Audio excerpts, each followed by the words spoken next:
Platicamos que íbamos a ver cuestiones, digamos, de esta que yo llamo segunda etapa del procedimiento especial, o sea, cuando dejamos de ser una sala netamente sancionadora para volvernos una sala que tutela derechos humanos. Pero, si me permiten, quisiera regresar tantito, ¿no?, a algunos casos de esto que sería, insisto, para términos o para efectos nada más de clarificación, esta primera etapa de lo que sería el PES, o sea, esta correspondencia con las competencias que originalmente teníamos previstas, pero digamos enfocadas desde la situación que vivimos hoy en día en el país. O sea, este PES ya distinto, este PES adaptado a la realidad, ¿no? En el cual, como vamos a platicar ahorita, pues empiezan a tener involucramiento medios distintos a la radio y televisión, concretamente redes sociales, y empezamos a enfrentar además circunstancias distintas, inéditas, ¿no? Circunstancias que obviamente nunca habíamos vivido y que tienen que ver con este funcionamiento actual de los poderes, ¿no? Entonces, si nos regresamos, insisto, a estas competencias originales, yo quisiera platicarles de algunos asuntos que hoy tienen que ver, o que tienen, digamos, algunos asuntos actuales que tienen que ver, insisto, con las competencias básicas, por ejemplo, con el tema de propaganda gubernamental. Y para hablar de este tema, pues el ejemplo ideal, el ejemplo perfecto es el ejercicio de las mañaneras, ¿no? Las mañaneras, ustedes saben perfectamente de qué se trata, es este modelo de comunicación que surge desde el Poder Ejecutivo, en donde hay una pues charla, ¿no?, digamos, diaria, en donde se dan una serie de temas variados, ¿no?, entre otros, muchas veces, digamos, se hace mención a cuestiones que tienen relación con acciones de gobierno o con programas que se están ejecutando desde el gobierno, ¿no?, y que dan cuenta, digamos, de los resultados obtenidos, de los avances logrados, de los proyectos que hay en relación con algunas temáticas concretas, en fin, ¿no? Todos conocemos, no sé si las hemos visto, pero las hemos escuchado por lo menos, lo que son las mañaneras. Las mañaneras en sí mismas, ¿no?, las mañaneras como ejercicio aislado, no representan en realidad ningún tema. O sea, es un modelo de comunicación que se ha establecido desde el poder y que es una forma que se ha encontrado como para tener esta comunicación, esta cercanía y esta apertura del gobierno con la ciudadanía. Pero ¿qué pasa cuando las mañaneras se desarrollan en periodos específicos, por ejemplo, periodos donde hay procesos electorales, ¿no?, en los cuales tendría que suspenderse, ya sabemos a nivel constitucional y legal, la propaganda gubernamental? Pues en estos casos claramente la mañanera representa un problema, pero representa un problema en varias dimensiones. Digamos, el problema más elemental es determinar que, que en estos ejercicios de mañanera se da propaganda gubernamental en un periodo prohibido y que por tanto genera responsabilidad. Pero este primer paso deriva o da lugar a una serie de cuestiones en las que es importante reparar. A ver, las mañaneras son transmitidas... Bueno, a ver, perdón, me voy un poco atrás. ¿Qué es lo que pasa o qué es lo que ha establecido la Suprema Corte en relación con la propaganda gubernamental? Que hay 5 elementos que tienen que acreditarse, que tienen que analizarse para determinar que hay este ejercicio de propaganda gubernamental. Voy a decir los 5, pero digamos que la idea esencial tiene que ver con que el emisor del mensaje sea un funcionario público, ¿no? Tiene que ser alguien que ejerce funciones de gobierno. Si no ejerce funciones de gobierno, claramente no hay propaganda gubernamental. Y esto es importante porque entonces un partido podría ser, el líder de algún partido político podría hacer los mismos comentarios que se hacen en la mañanera, pero al no ser agente de gobierno, la conducta que está llevando a cabo no es la misma ni se puede verificar en los mismos términos que, por ejemplo, como se hace, por ejemplo, con el caso del presidente, ¿no? Entonces, primero tiene que ser un funcionario público. Después, la temporalidad, desde luego, ¿no?, para determinar si existe esta limitación o no al ejercicio de esta libertad de expresión. Y finalmente, el contenido del mensaje. El contenido del mensaje que debe tener o que debe incluir estas acciones, estos avances, estas cuestiones de gobierno, y que además debe ir encaminado, digamos, un poco, para decirlo en términos así muy coloquiales, a cacarear estas acciones con la intención de ganar adhesión entre las personas que reciben la información, ¿no? O sea, no solamente salgo, digamos, desde una posición neutral a platicar lo que he hecho como gobierno, sino que al hacerlo en un periodo prohibido, ¿no?, y decir un poco lo buenos que son en X o Y gobierno, lo que se ha hecho frente a otros gobiernos, en fin, pues obviamente genera digamos, un interés por parte de quien recibe esta noticia y una aprobación, digamos, ¿no? Se busca una aprobación a lo que está llevando a cabo, ¿no? Bueno, esto es una primera situación. Entonces, una segunda situación que es importante, porque ya que se puede determinar esto a partir de elementos objetivos, razonables, en fin, involucra a los medios de comunicación. Si bien es verdad que quien emite el mensaje es quien comete la conducta irregular, quien lo transmite también está transgrediendo la norma. O sea, otra vez en términos muy coloquiales, tanto peca el que mata a la vaca como el que le jala la pata, ¿no? Pero esto es una situación muy complicada, porque entonces en principio los medios de comunicación, sobre todo los que son espacios noticiosos, que tienen este velo especial de protección, que tienen este velo relevante porque es una cuestión informativa necesaria para la sociedad, en fin, pueden incurrir en conductas por transmitir espacios, digamos, la mañanera, ¿no?, en momentos prohibidos, sin saber desde luego previamente qué es lo que va a decir el presidente. Y esto genera un abanico de posibilidades, porque hay medios de comunicación que transmiten la mañanera íntegra, ¿no? Normalmente los que son canales del gobierno, por ejemplo, el Canal 11 pasa la mañanera de principio a final. Pero hay otras concesionarias, por ejemplo Televisa, ¿no?, que normalmente no la transmite y que solamente hace enlaces. ¿Y cómo sabes tú, pienso yo, si fuera un medio de comunicación, cómo sabes tú qué es lo que va a decir el presidente en el momento en el que hace el enlace, ¿no?, en lo que haces el enlace? Entonces, claro, cuando se denuncia, se denuncia alguna mañanera por este ejercicio de propaganda gubernamental, ¿no?, necesariamente está involucrado digamos, la violación por parte de las concesionarias a las posibilidades que tienen de llevar a cabo sus funciones, ¿no? ¿Cómo se analiza esto? Pues créanme que de verdad es revisar mañanera por mañanera, idea por idea de lo que se manifiesta en cada uno de los espacios, luego cuáles concesionarias son las que lo transmiten todo, cuáles son parciales, en el caso de los parciales, cuáles son las que transmitieron justo la parte que no podían transmitir, y a partir de todo este desmenuzamiento se van estableciendo las responsabilidades correspondientes. Y aquí justo esto genera un tercer problema en relación con el tema de la transmisión, por ejemplo, de las mañaneras y de la propaganda gubernamental.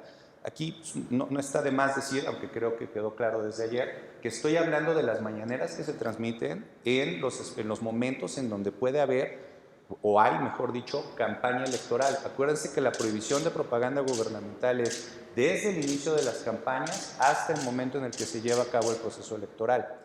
Esto es aplicable exactamente igual a consultas populares en el periodo de prohibición, digamos, que se establece por parte del INE, o a revocaciones de mandato, que por ley debe suspenderse aquí la propaganda gubernamental desde que se inicia formalmente el proceso de revocación hasta que se lleva a cabo la votación.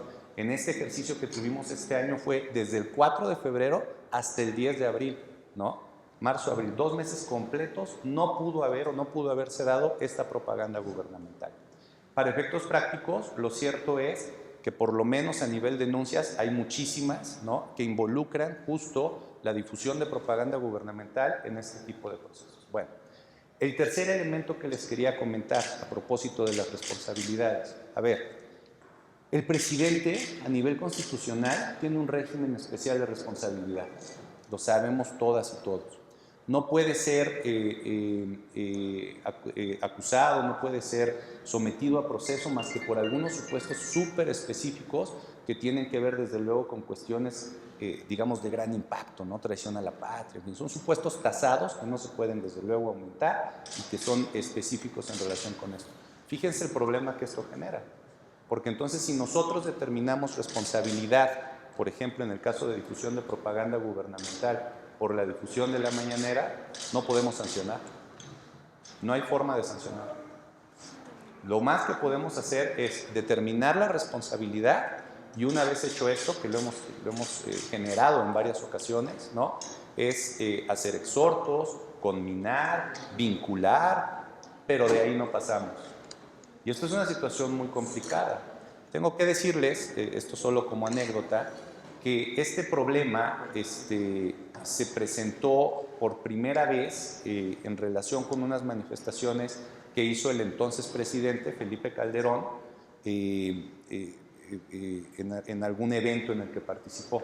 Sala superior, en ese tiempo no había sala especializada, ya sabemos que surge en 2014, no había todo este desarrollo que se ha logrado en relación con el PES. Sala superior, vía recurso de apelación, conoció de estas manifestaciones y puso en evidencia que estaba, hombre, yo no diría este problema, pero sí este diseño legislativo en el que se prohíbe sancionar al presidente, ¿no?, por este tipo de conductas.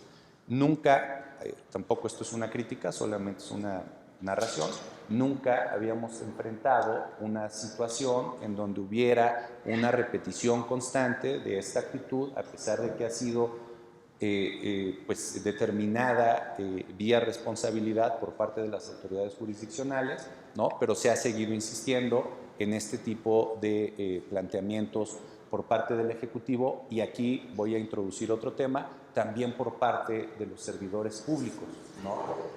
En el caso de los servidores públicos, ya no del presidente, pero cuando tienen alguna conducta irregular analizable vía procedimiento especial sancionador, la sala especializada no tiene por ley la posibilidad de determinar sanciones. Dentro de la normativa hay algunos sujetos que son, otra vez sujetos, ¿no?, que están sometidos a un régimen especial por las conductas que puedan violar el modelo de comunicación política del país. Los sacerdotes, por ejemplo, nosotros podemos determinar responsabilidad, de hecho lo hemos hecho en algún asunto reciente que involucraba a Onésimo Cepeda y a Carlos Ayar, algunos otros líderes de la Iglesia Católica que se involucraron en el proceso electoral de 2021, determinamos que había esta responsabilidad. Aquí también, solo como chisme, la consecuencia fue que nos promovieron en redes sociales un movimiento para que nos excomulgaran, que fue bastante exitoso, tuvo como 50,000 firmas. No me han dicho que nos excomulgaron, pero se intentó el procedimiento.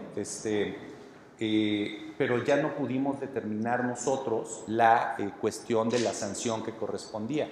Ahí tenemos la obligación de dar vista a la Secretaría de Gobernación para que ellos, en el ámbito de sus competencias, pues establezcan lo que corresponda, ¿no?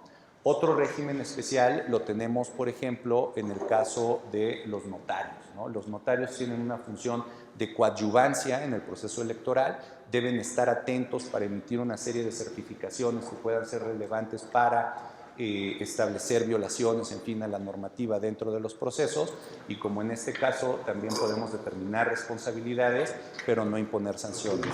Lo mismo ocurre con el caso de los extranjeros, ¿no? Pienso, por ejemplo, en este asunto del verde, que ahorita les voy a platicar un poco más a detalle. Dentro de los influencers involucrados en la difusión, en esta campaña sistematizada que fue analizada y que fue determinada ilegal por parte de la sala, aparecían una serie de extranjeros, y nosotros lo que hacemos es dar vista a la Secretaría de Gobernación para que nuevamente, en el ámbito de sus competencias, la Secretaría determine lo que corresponda. Yo aquí pondría como un paréntesis y como una opinión absolutamente mía una cuestión en este caso en particular. Yo no estoy tan seguro de que la norma nos impida, en el caso de los extranjeros, determinar la sanción correspondiente.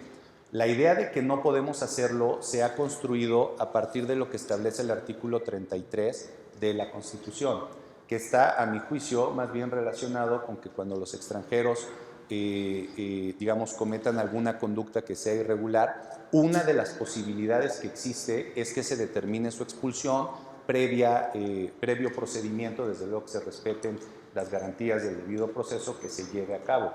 Pero no es un supuesto que esté enfocado o que esté previsto de manera específica y determinante en relación con el involucramiento en el ámbito político electoral.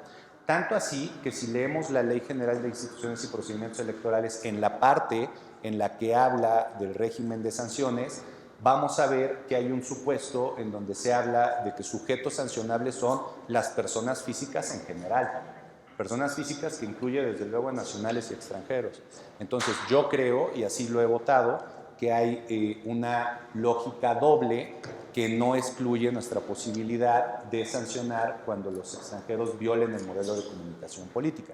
Pero bueno, esto lo cuento para el anecdotario porque en realidad es un voto minoritario, es un voto que hago yo solo y la posición de la mayoría es que tampoco podemos sancionar en el caso de extranjeros y que deben irse estos supuestos a Secretaría de Gobernación. Y luego ya me regreso al tema que estaba hablando y me enfoco en lo que estaba platicando, la cuestión de los servidores públicos. Es muy curioso porque la ley establece la posibilidad de que los servidores públicos violen normas electorales, ¿no? Con su actuación, con su actividad, pueden desatender algún planteamiento que exista en materia electoral y para lo que nos importa en esta plática, en lo relativo al modelo de comunicación política en específico. Pero luego la propia ley determina que nosotros no podemos sancionar y que debemos dar vista al superior jerárquico, ¿sí? Cuando no hay superior jerárquico, por construcción jurisprudencial, se ha determinado que la vista se da, se emitió un criterio en el caso de gobernadores al Congreso del Estado, ¿no?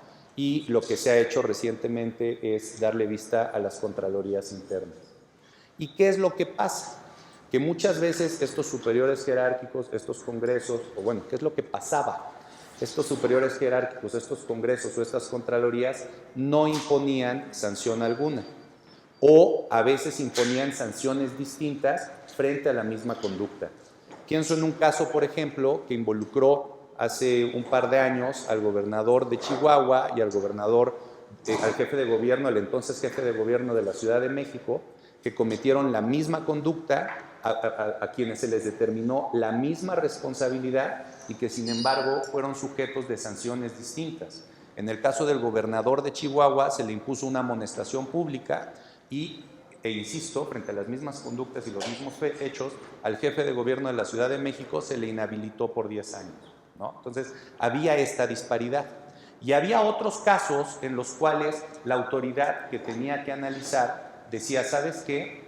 Yo no puedo imponer responsabilidad. Yo advierto que no hay una conducta irregular en términos de las leyes que yo debo aplicar para hacer o para imponer la sanción correspondiente y por tanto no emito sanción.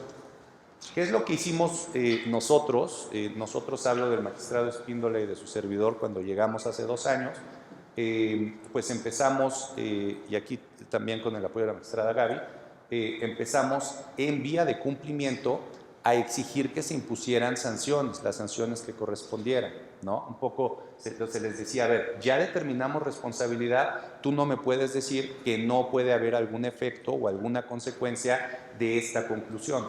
Y entonces te obligo, ¿no?, a que impongas la sanción que corresponde. Bueno, esa fue una primera etapa, insisto, en vías de cumplimiento. En una segunda etapa, que nos empezamos a sentir pues como muy comprometidos, creo, con lo que hacíamos, empezamos a ir un poco más allá de la determinación. O sea, ya no solo establecíamos la responsabilidad, sino que calificábamos la gravedad de la conducta cometida, ¿no? Y el magistrado Espíndola todavía quería más, quería determinar la ley aplicable, en fin.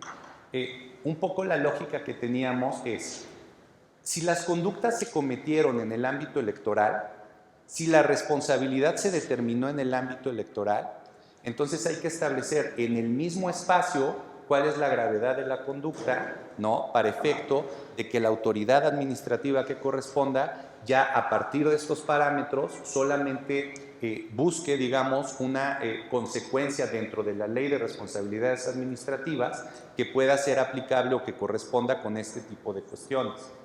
Nada más que nos lo revocó Sala Superior, ¿no? Luego pasó otra cosa.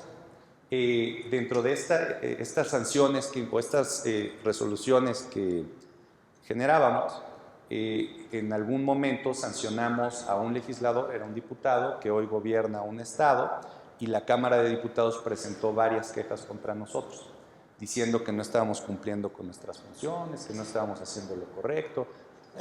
Todo es opinable, ¿no? Yo finalmente creo que teníamos no solo la ley que nos daba esta posibilidad, sino muchísimos precedentes en donde ya se había actuado de esta forma. Lo cierto es que esta queja puso en el debate interno del tribunal, hasta dónde debíamos llegar o podíamos llegar en relación con este tipo de denuncias. Y la Sala Superior acaba de resolver hace muy poquito un asunto, un recurso de revisión del procedimiento especial, un REP, que es como se conoce, que es el número 451 de este año, en donde ya nos dijo que nuestras resoluciones tienen efectos meramente declarativos y que entonces lo más que podemos hacer es determinar la responsabilidad y hasta ahí nos quedamos. Ya ni siquiera podemos ver el cumplimiento de la resolución. Esto ya, digamos, corre por cuerda aparte, se va a una instancia administrativa. Lo que está curioso, por decirlo menos, es que en esta instancia administrativa se vuelve a desahogar un procedimiento, digamos, a partir de la ley de responsabilidades, se vuelve a establecer si hay o no alguna cuestión negativa y a partir de eso se establece la resolución que corresponda, ¿no? Entonces se abren dos procedimientos distintos en dos vías diferentes, lo cual, insisto, tiene muchas cuestiones pues, para el debatir, ¿no? Para pensar, para considerar, porque yo pienso o tengo en la cabeza que hay dos resoluciones de la Corte en dos controversias constitucionales distintas, una de primera sala y una de segunda sala. La de primera sala es en el asunto, en un asunto contra el que fue gobernador de Nuevo León, el Bronco, en donde dimos vista al Congreso para que impusiera la sanción, en fin, hicieron ahí un procedimiento que no estaba en la ley, fue una historia, por eso llevó un vía controversia a la sala.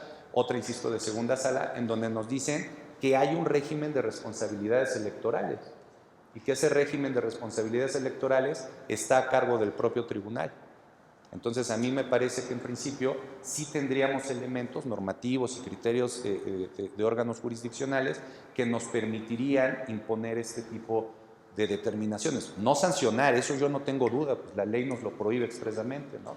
Pero por lo menos sí encaminar para que las conductas que ya fueron reprochables, que ya se estimaron reprochables, pues no queden un poco en el vacío. Antes pasaba con el presidente, insisto, en estos casos de las mañaneras, insisto, los ejemplos son varios, se han resuelto y se han confirmado por parte de Sala Superior. Hemos dicho, no está bien que diga, presidente, estos temas que implican propaganda gubernamental en estos espacios, se le conmina tal cosa y sin embargo lo sigue diciendo. Los dijo en el proceso 2021, los dijo en el proceso de revocación de mandato, los dijo en estoy, insisto, hablando de asuntos que ya están fallados, ¿no? Los dijo en relación con los procesos electorales que están en desarrollo este año en las 6 entidades, a pesar de las resoluciones, ¿no? Pero me voy un poco más allá. Piensen ustedes en este tema de la revocación de mandato. Tenemos 300 denuncias vinculadas con la participación de servidores públicos en este proceso, ¿no? Promoviendo la participación, haciendo difusión, invitando a votar y en algunos casos también haciendo el tema de propaganda gubernamental. Vamos a pensar, que no están resueltas todas, pero vamos a pensar solo como un ejercicio que las 300 denuncias salieran fundadas y que las 300 denuncias implicaran responsabilidad y se determinara que efectivamente hubo, no pensemos que todas eran propaganda gubernamental, hubo propaganda gubernamental en periodo prohibido. Pues con esta idea de efectos declarativos no quedaría más que en el anecdotario, porque esas 300 denuncias podrían no tener consecuencia alguna si las autoridades competentes para sancionar establecen que no hay conducta o previsión que permita establecer una consecuencia a este tipo de actuaciones, ¿no? Entonces, sí. No los tengo a mano, pero ahorita mismo los pido. Los números no los tengo, pero a ver. Denme solo un segundo, por favor. De este año, sí. Rep, con P de papá. 451 de este año. De 2020. Gracias. Del ministro González Alcántara. 310 de 2019 de primera sala. Y la otra controversia es del ministro Franco, pero no me acuerdo el número, ya lo estoy pidiendo. No, al contrario.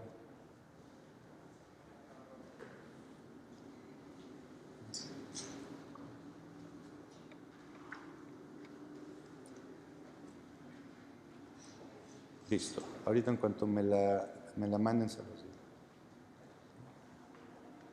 Bueno, entonces, pues este es un supuesto distinto, es un supuesto novedoso, es un supuesto que no habíamos experimentado y que le ha dado una nueva fisonomía y una nueva lógica a este procedimiento especial sancionador en una materia que, insisto, es de las originales, ¿no? De las que desde el principio se pueden conocer. Lo mismo les diría en relación con el tema de promoción personalizada. Y aquí les contaría un asunto que involucra a una presidenta municipal, me parece que era presidenta municipal que derivó del Partido Acción Nacional, y que aparece en una película, no me acuerdo cómo se llama, pero bueno, es una película mexicana, en una escena en donde hay como una competencia de carreras de bicicletas, ¿no? Y ella lo único que hace es cortar el cordón inaugural, ¿no?, de la competencia. Aparece 8 segundos, textualmente, 8 segundos dentro de la película, rodeada de gente. O sea, la pantalla se ve amontonada de personas y por ahí está la presidenta cortando el listón. No pronuncia ninguna palabra, ¿no?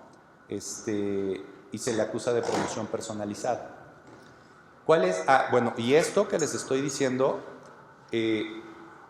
un año, por lo menos, un año antes de que diera inicio el proceso electoral en el municipio en el cual ella podía volver a participar, porque ya era este tema, o ya estaba este tema de la reelección, ¿no? ¿Cuáles son los elementos de la promoción personalizada? Otra vez, los históricos, los que deben tomarse en cuenta para efecto de determinar si realmente se está emitiendo algún mensaje en el cual se coloque en una posición de relevancia a una persona en específico que le dé alguna ventaja dentro de un proceso, ¿no? Ya les estoy diciendo todos, ¿no?, frente a sus competidores. Pues desde luego que haya una persona en el gobierno otra vez, pues ese caso sí se daba. La cuestión temporal históricamente estaba acotada a que hubiera un proceso electoral.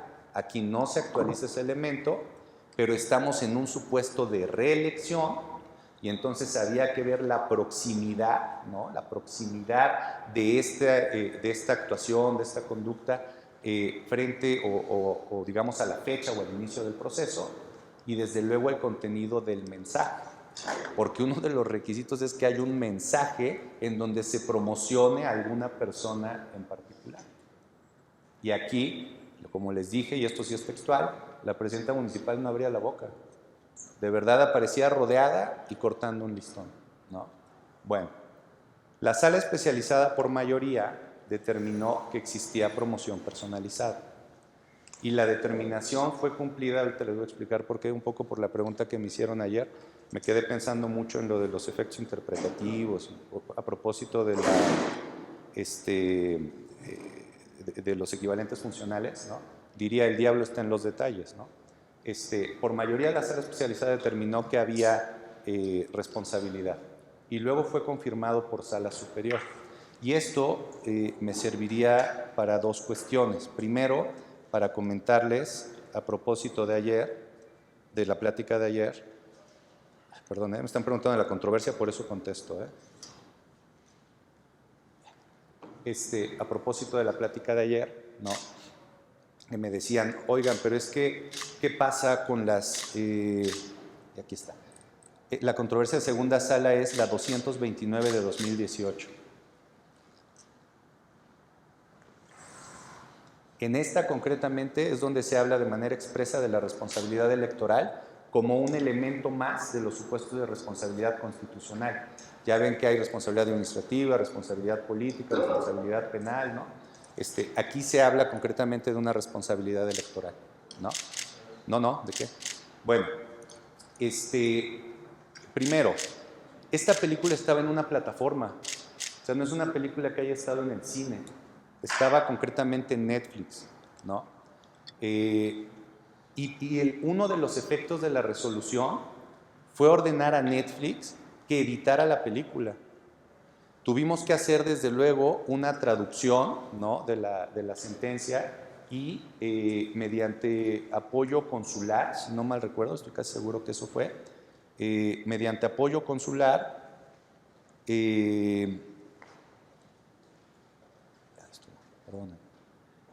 hicimos la notificación correspondiente y Netflix cumplió. Bajaron la película de la plataforma, la editaron y la volvieron a subir sin esta escena que les estoy comentando. Entonces, claro, tiene sus complicaciones. Desde luego que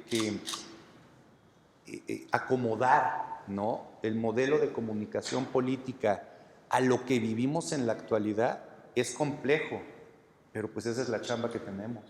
Nosotros tenemos que lograrlo para darle efectividad a esto.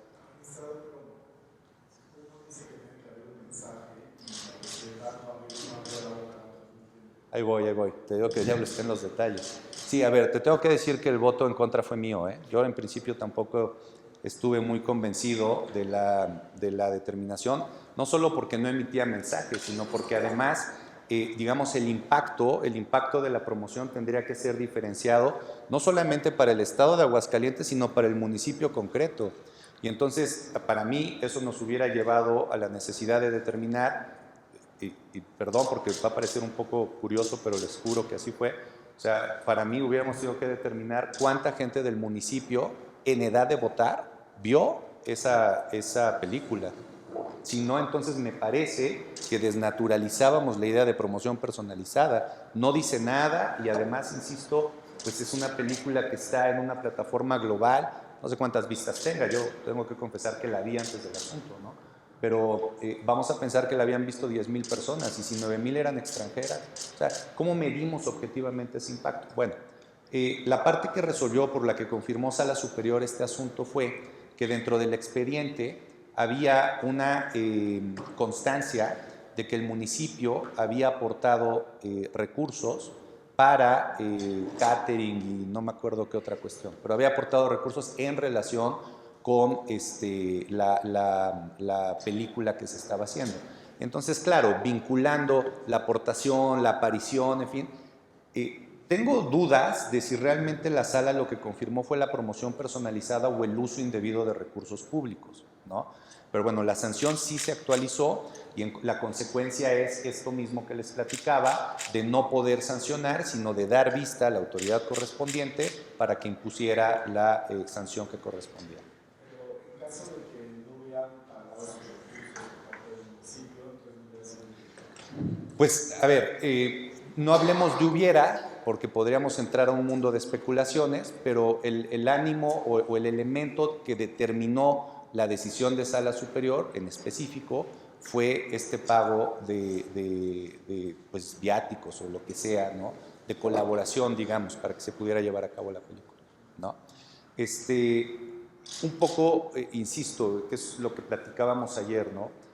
Lo que pasa es que hacer planteamientos como en general, en fin, no siempre nos va a llevar a una respuesta correcta o razonable, porque sí tendríamos que ver todo lo que está dentro del expediente para a partir de eso determinar si se actualiza o no alguna conducta concreta. Lo que me parece, digamos, relevante para efecto de dejar nada más presente en todas y todos nosotros, es que hay primero ciertos elementos, digamos, básicos a partir de los cuales se actualizan las conductas, pero que todos estos elementos han ido modificándose, han ido cambiando y han ido ajustándose a las nuevas realidades. Justo a propósito de esto, y tiene otra vez que ver con los matices, les voy a platicar de dos asuntos más vinculados con otra cuestión concreta de las que hablamos ayer, el contenido, los límites al contenido y a la temporalidad de los mensajes, ¿no? Un poco lo que decíamos, que cada mensaje se paute en el momento en el que debe pautarse. Les recuerdo precampaña, intercampaña, campaña, todo esto, veda electoral desde luego, y en esto me voy a enfocar y traigo dos asuntos, ¿no? El primer asunto es de una mujer candidata a ocupar algún cargo público, que publica en su Instagram unas de estas historias, ¿no? La publicó, digamos, la elección fue 6 de junio, ¿no?, si no mal recuerdo. Entonces la veda empezaba el 4 de junio. La publicó el 3 o sea, fuera de la veda, pero esto perdónenme porque no lo tengo muy claro, yo no soy bueno para redes sociales, pero resulta que las historias tienen duración de 24 horas. Y entonces la publicación estuvo todavía visible el 4, o sea, en periodo de veda electoral. Aquí la sala especializada determinó conducta irregular y la sala superior revocó. Y dijo que no, que porque un poco no era, digamos, responsabilidad de la persona, de la titular de la cuenta, la duración de las historias. Y que ella había llevado a cabo la conducta antes de que estuviera o de que se estableciera esta veda, ¿no? O de que iniciara esta veda.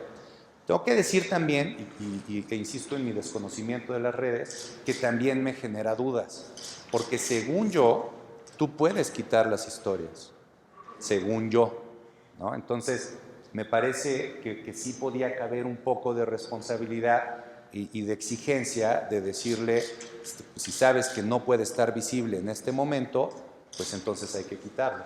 Fíjense ustedes el grado de asuntos que resolvemos, o sea, la especificidad, las circunstancias particulares, porque si nos ponemos a pensar en las redes sociales, a ver, cada red tiene una lógica distinta. Yo no sé si les hice el feo o qué, porque en vez de sentarse allá podrían venir acá junto a mí, pero bueno, donde estén más cómodas y cómodos. Cada red tiene una utilidad diferente y una lógica y un funcionamiento diferente, ¿no? Pero además un poco lo que platicábamos ayer, muchas gracias, un poco lo que platicábamos ayer, las redes sociales son este espacio en donde no hay regulación y no es algo que pase en México, eso lo sabemos, no hay, o sea, no hay una lógica de regulación a nivel mundial, hay países en donde se ha establecido la regulación desde el Estado, hay otros países en donde se ha optado por una corregulación, ¿no? Un poco un acuerdo entre empresas y uso de particulares, ¿no? Con el Estado. Y hay otros estados, México entre ellos, que no han regulado el tema de redes sociales.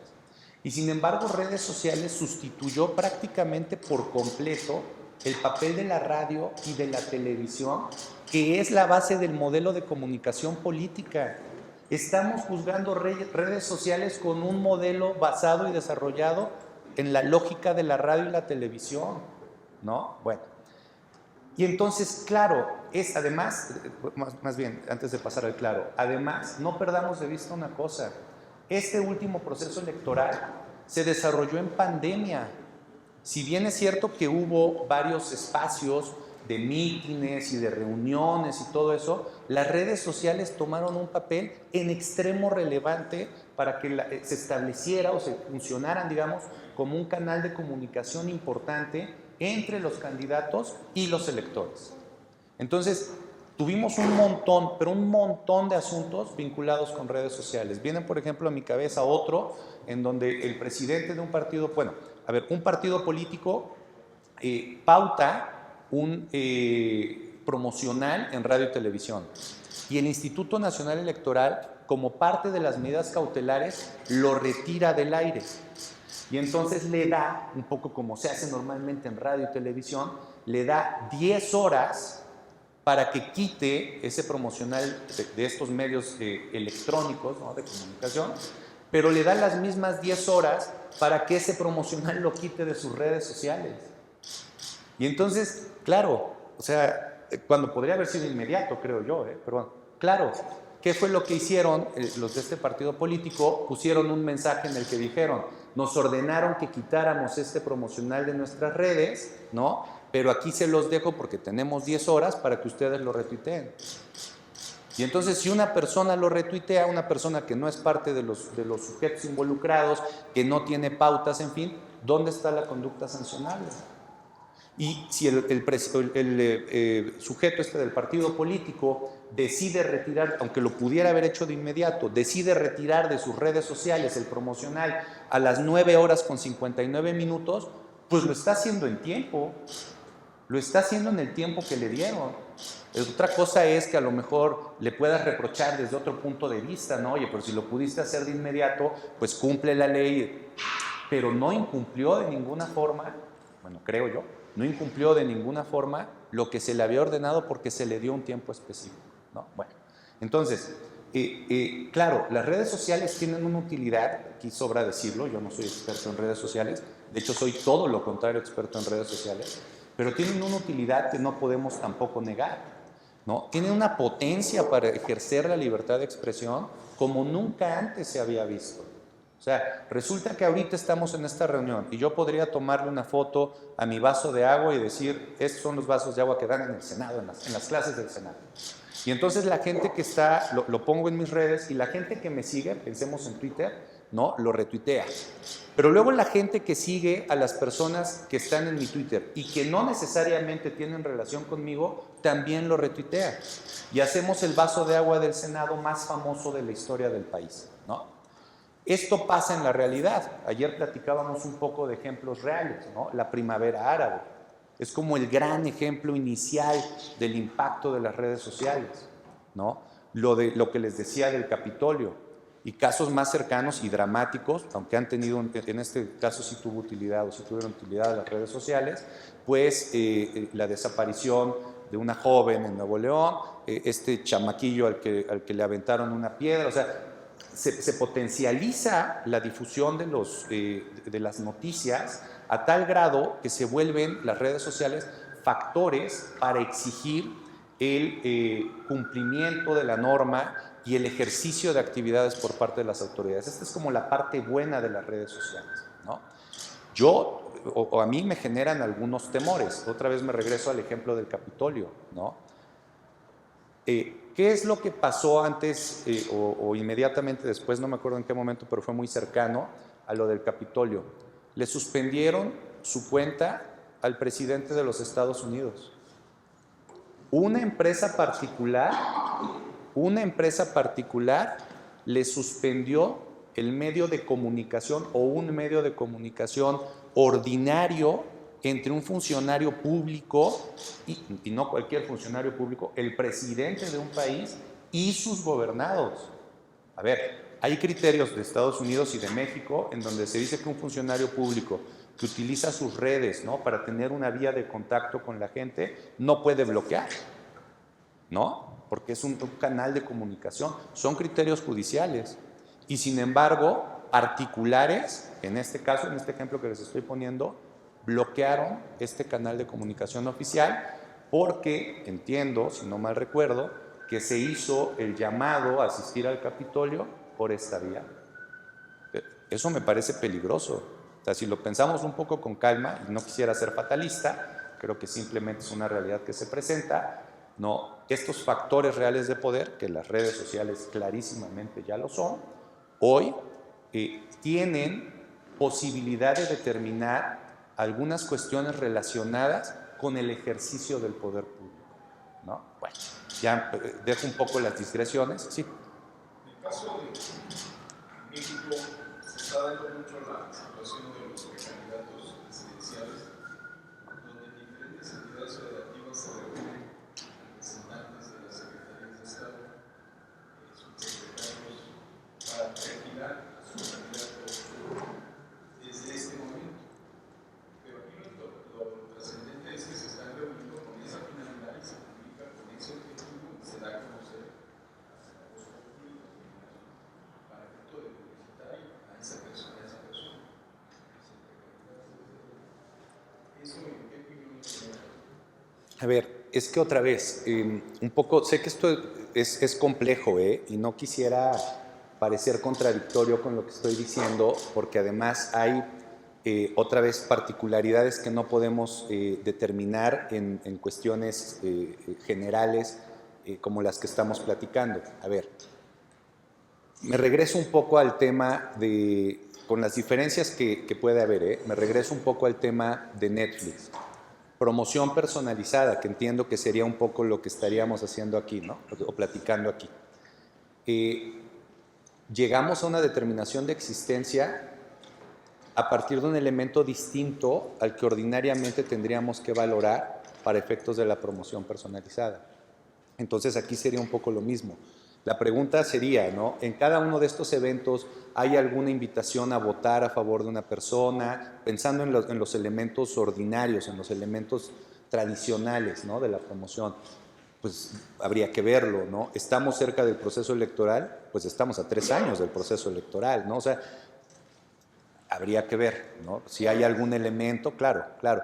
Por eso es muy importante esto que les platicaba desde ayer, ¿no? Del cambio que hemos tenido para analizar este tipo de asuntos. Antes, como les decía, claro, era una lógica funcional distinta.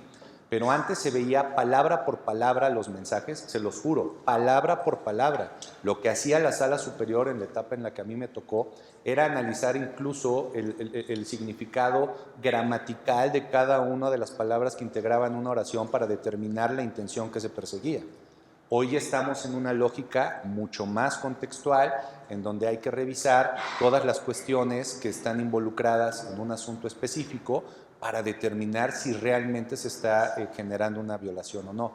Pero todas las cuestiones es literalmente todas las cuestiones que rodean el ámbito o la conducta. Creo que, si no me recuerdo, hay un precedente donde, como bien lo señalaban los elementos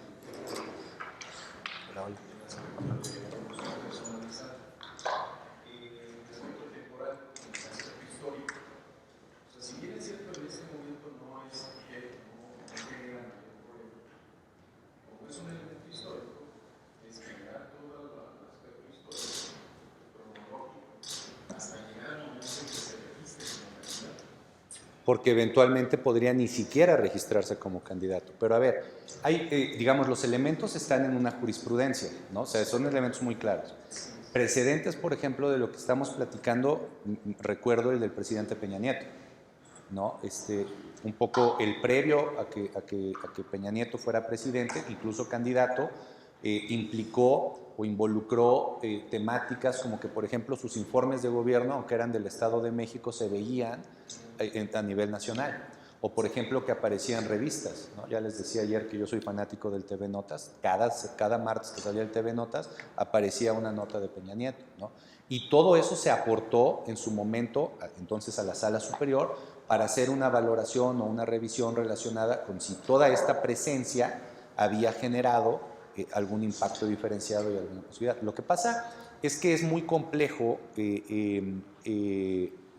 insisto, por eso me quedé pensando en la pregunta de ayer, ¿no? de este margen de discrecionalidad. O sea, yo no diría que está mal, porque finalmente eso es lo que hace una autoridad jurisdiccional, dentro del margen de discrecionalidad tomar la decisión que corresponda, ¿no? Pero este margen de discrecionalidad implica toda una cuestión valorativa que tiene elementos objetivos y subjetivos.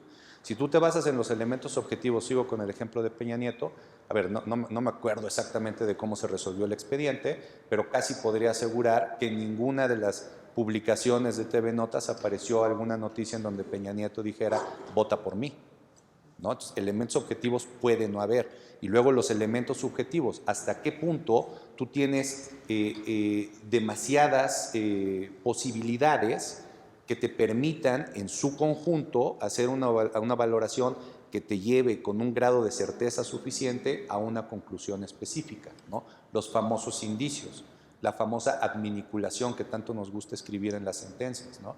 Decía un magistrado de la primera integración de sala superior ya en Poder Judicial, el magistrado Mauro Miguel Reyes Zapata, que esto de los indicios es como una teoría de las varitas, ¿no? Si tú tienes una varita de un tronquito, digamos, solo, pues la puedes romper muy fácilmente. Pero si sumas 100 varitas y se te hace un mazo así, pues entonces ya no lo puedes tronar, ¿no? Un poco esta sería la lógica de los elementos contextuales, ¿no? de las pruebas adicionales que puedas tener o con las que cuentes para efecto de que no dependa solamente de los elementos objetivos y sin embargo puedas llegar a una conclusión. No, ¿de qué? Entonces sí habría que hacer para efecto de ir recalcando todos los elementos hasta llegar al momento en el que efectivamente se pueda demostrar que hubo una conducta y además posiblemente reiterada que culmina. Correcto. En lo que tal vez en aquel momento no pudo visualizarse con claridad, pero al llegar, sí. ese momento de ya hay un registro, una regla, algo, ahora sí ya puede ser. Es correcto, es correcto. De hecho, un poco pienso en cualquier proceso electoral, ¿no? las definiciones últimas, o sea, digamos, las que ya toman normalmente la sala superior o las regionales en el ámbito de sus competencias, no se emiten hasta que están resueltos todos los asuntos previos para que tú entonces, a partir de las definiciones en esos asuntos, puedas tener elementos adicionales para llegar a una conclusión, ¿no? Un poco voy a usar el ejemplo de la revocación. No pasó lo que voy a contar, pero pudo haber pasado. Ahorita me explico, ¿no? Insisto, nosotros tenemos 300 denuncias hasta ahorita relacionadas con la parte formal del proceso de revocación. Tenemos varias que tienen que ver con la etapa previa, o sea, esto de la difusión y la consecución de firmas. Tenemos 300 que tienen que ver con qué pasó durante la revocación y ahora empezamos a tener otro tanto que tienen que ver, digamos, con las cuestiones posteriores a la votación, ¿no? Que siguen avisos, que siguen promocionales, en fin. Bueno, ¿qué pasaría otra vez si nosotros resolviéramos en estas 300 denuncias que se cometieron irregularidades? O sea, un poco en la lógica que estamos platicando. La sala superior podría no tomarlas en cuenta cuando resolviera en su momento el tema final de la revocación, la validez del proceso de revocación. Pues no podría, porque se vuelve un elemento, sobre todo si está denunciado, y los partidos normalmente eso es lo que hacen. Van construyendo otra vez esta teoría de las ramitas desde el día 1 hasta el día de la elección. Desde que inicia el proceso electoral, desde antes de que haya precandidaturas, ahí empiezan a promover juicios, ¿no? Es que fíjate que, no sé, cualquier cosa, ¿va? Pero hizo esto, hizo lo otro, hizo aquello, y entonces cuando ya llegan a impugnar las elecciones, normalmente dicen, y ya se registró en el procedimiento tal que hubo esta cuestión, en la demanda tal se determinó tal cosa, ¿no? Y se van construyendo elementos adicionales, ¿no? ¿Por qué decía que Sala Superior en esto de revocación no llegó a este grado? Porque como no se juntaron las firmas necesarias, ¿no? Entonces el proceso de revocación ya no caminó, o sea, ya no tuvo efectos jurídicos.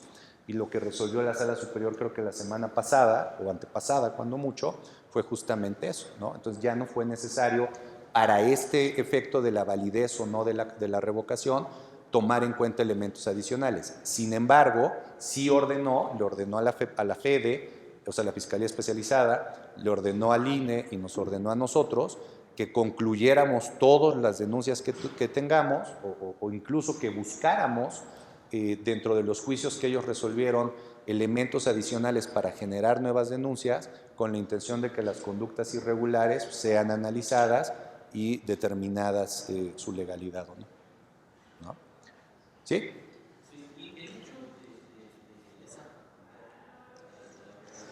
electoral para poder realizar posiblemente sancionar una conducta de promoción personalizada, necesariamente está obligado a que el actor de la conducta sea. ¿Promueva?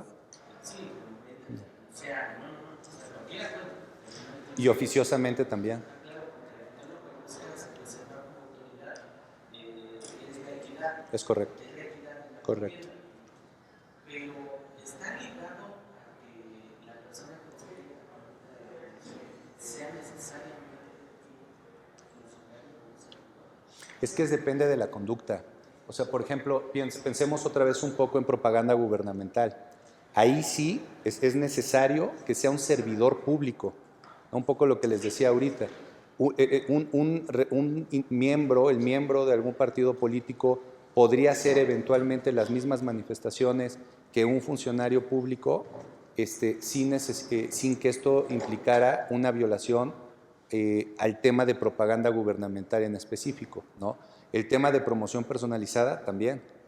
En principio tiene que ser un funcionario público, un servidor público que busque obtener una posición de ventaja frente a sus adversarios a partir de esta posición de servidor público que tiene, ¿no? Y que le obliga a respetar los principios de neutralidad, de equidad y de imparcialidad, ¿no? O sea, que le obliga a generar en su participación una cancha pareja frente a sus rivales. Si alguno de nosotros, bueno, somos servidores públicos, pero digamos, alguien que conozcamos que no es servidor público saliera a decir todo lo que hace, no lo podríamos sancionar porque en principio está amparado por su libertad de expresión que es mucho más amplia que la del servidor público porque no usa recursos que vengan del erario, ¿no? Que es un poco con lo que empezábamos ayer. O sea, por eso para mí era importante hacer como este contexto de los distintos niveles o dimensiones que tiene la libertad de expresión. Tenemos que ver en concreto a quién estamos, a qué sujeto estamos analizando, qué conducta es la que se le está imputando y otra vez cuáles son los elementos que tenemos. Y ojo, porque hay ocasiones, otra vez, a partir de los elementos, esto es lo fundamental. Hay ocasiones en que aun cuando un servidor público haga alguna manifestación que eventualmente pueda ser considerada propaganda, ahorita me voy a salir de la gubernamental y me voy a meter a la política, ahora les cuento este caso, ¿no? Podría concluirse que no hay violación. A ver, me refiero específicamente. Director del Sistema de Radio y Televisión de Tabasco. Tiene su red social y en su red social pone, durante el proceso 2021, pone algún mensaje relacionado con vamos a votar a favor de Perengano, hay que sacar de acá, de la opción política, a Sutano y a Mengano, ¿no? Partidos políticos.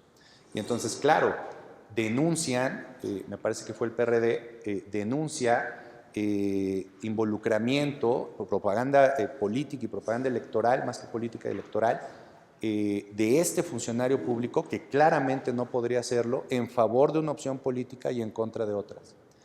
Y determinamos que no había responsabilidad. Y lo confirmó Sala Superior. Pero les voy a explicar por qué, otra vez, las particularidades. A ver. Red social. Otra vez red social, ¿no?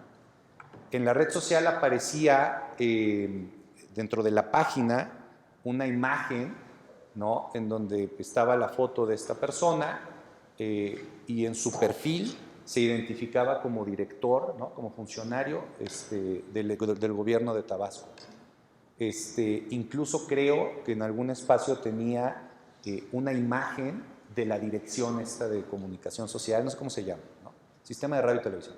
Bueno, nada más que entonces por criterios de la Corte mexicana, había que determinar si la cuenta tenía relevancia pública o no. Porque esto que les decía de que un funcionario público no puede bloquear a los ciudadanos, parte de la lógica de que el funcionario, de sus redes sociales, parte de la lógica de que el funcionario público utilice sus redes sociales para entablar comunicación, comunicación oficial, digamos, ¿no? Oficial sería a lo mejor mucho, pero comunicación pública con las personas que lo siguen, ¿sí? Si no tiene esta relevancia pública, entonces la cuenta, pues si me dejan decirlo así, intentando ser claro, la cuenta es estrictamente privada. O sea, si no hubiera estas diferencias, las cuentas de todos los que estamos y todas las que estamos aquí, ¿no? Que somos servidores públicos, serían públicas de aire. Y entonces no podríamos bloquear a nadie, tendríamos que evitar hacer cualquier comentario, pues sí, limitaría nuestra libertad de expresión, quizá de forma excesiva. Y entonces, ¿qué fue lo que hicimos? Hacer un barrido, un análisis del perfil de este funcionario. Y resulta que era un perfil en el que hablaba de todo, menos de su trabajo. ¿Sí? Era un perfil en el que ponía, no sé, no me acuerdo, pero digamos, apoyemos a los olmecas de Tabasco, hoy voy a comer en el restaurante tal, y puso esa publicación. Entonces, otra vez, o sea, no hay absolutos, partamos de esto, y menos hay absolutos en una materia como esta, donde está involucrada la libertad de expresión de forma indispensable, ¿no? Insisto, lo que hablábamos ayer, como esta herramienta a partir de la cual se puede establecer y se debe establecer comunicación fundamental y funcional para efectos de los procesos electorales, ¿no? Si a mí, si consideraran que mi cuenta es pública, la verdad es que sería increíble, porque yo no publico nada, de verdad, ni retweets ni nada de eso. Creo que la última foto que publiqué en mi Facebook fue de 2019, ¿no? Eso no puede ser de aire una cuenta pública, bueno, creo yo, pero no. O sea, un poco hay que ver estas particularidades, ¿no? Si no se usa el erario público, entonces ya no es delito o alguna cosa. A ver, depende. Por ejemplo, las cuentas de Internet, pues no son del erario público. Es tu cuenta, es mi cuenta, es la cuenta de cada quien. No implica un gasto, digamos, no implica generar un gasto, conseguirla, tenerla, utilizarla, ¿no? No te cobran una renta. Vamos a pensar que te cobraran una renta. ¿Cuál es el uso indebido de recursos públicos? Que tú pagaras tu cuenta personal con el dinero de la oficina, ¿no? Estoy poniendo un ejemplo para ahora sí aterrizar en lo que nos involucra a nosotros en el modelo de comunicación. A ver, me regreso al caso de las mañaneras. Si ya se dijo, ¿no?, en algún asunto que hay propaganda gubernamental en la mañanera, la consecuencia lógica y natural es que haya uso indebido de recursos públicos. ¿Por qué? Porque la transmisión de las mañaneras se hace a través de herramientas o de canales que son de las oficinas, ¿no?, de comunicación social del gobierno y que se usan en estos supuestos que platico, ¿no?, para una acción que es irregular. Entonces, cuando tú utilizas algo que es del Estado para un fin que es indebido, hay utilización irregular de recursos públicos. Y esto genera una serie de cuestionamientos, o puede generar una serie de cuestionamientos. Uno que me viene de inmediato, porque es parte de lo que discutimos y platicamos en las sesiones de la sala. ¿Y los funcionarios públicos en sí mismos son recursos públicos?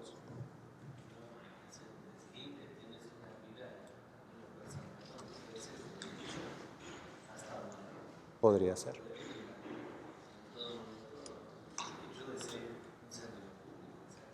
Te inhabilitaría por completo, ¿no? Podría ser.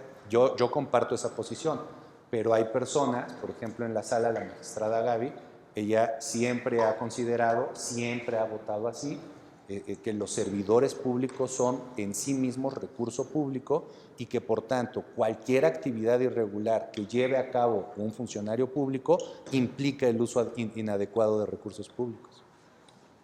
Son posiciones. No, bueno, son posiciones. Finalmente ella lo construye a partir de una serie de reglas, si no estoy mal es de la Convención de Venecia, aquí puedo estarme equivocando, pero creo que es de la Convención de Venecia en donde hay alguna construcción en ese sentido, ¿no?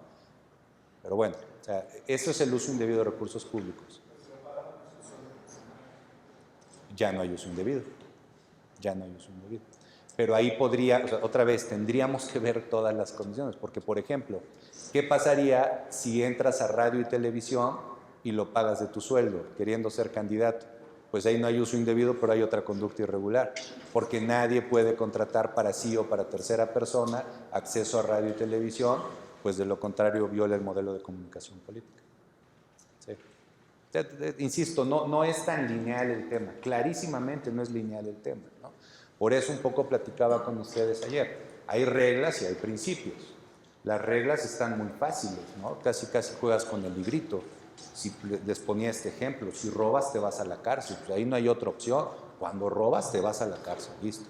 Pero aquí, donde están involucrados, y hemos hablado solo de libertad de expresión, donde están involucrados derechos humanos, ahorita que hablemos de, bueno, espero que sí nos dé tiempo un poquito para hablar de violencia de género, claro, necesitaríamos un diplomado para violencia de género, ¿no? Porque es otro tanto. Entonces, esa es un poco la complicación que hay. Miren, pues, qué bueno, porque hemos aprovechado para poner varios ejemplos. ¿La qué? A ver. Sí, claro.